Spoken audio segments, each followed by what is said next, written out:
Stars, I'm a fool for your love.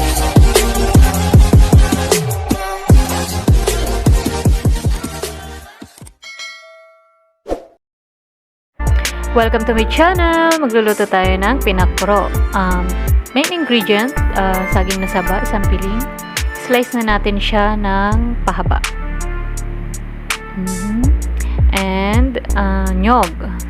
Kukunin lang natin yung unang piga, itabi muna natin, and then yung pangalawang piga, asin, and optional ang asukal. Kapag nalagay na natin yung unang piga, aasinan natin siya ng konti. Tapos, yun, hayaan natin kumulo. And then,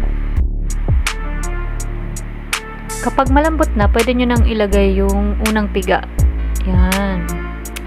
Lagay nyo lang, tapos, hayaan na natin siyang kumulo at maluto. Siguro mga 10 to 15 minutes. Lagyan natin ng asukal or asin. Depende sa panlasa nyo.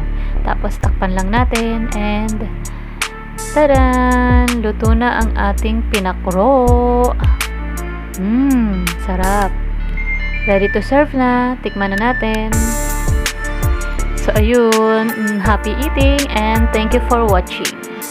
Don't forget to like, subscribe, and click the notification below para updated kayo sa aking mga bagong videos. Bye-bye!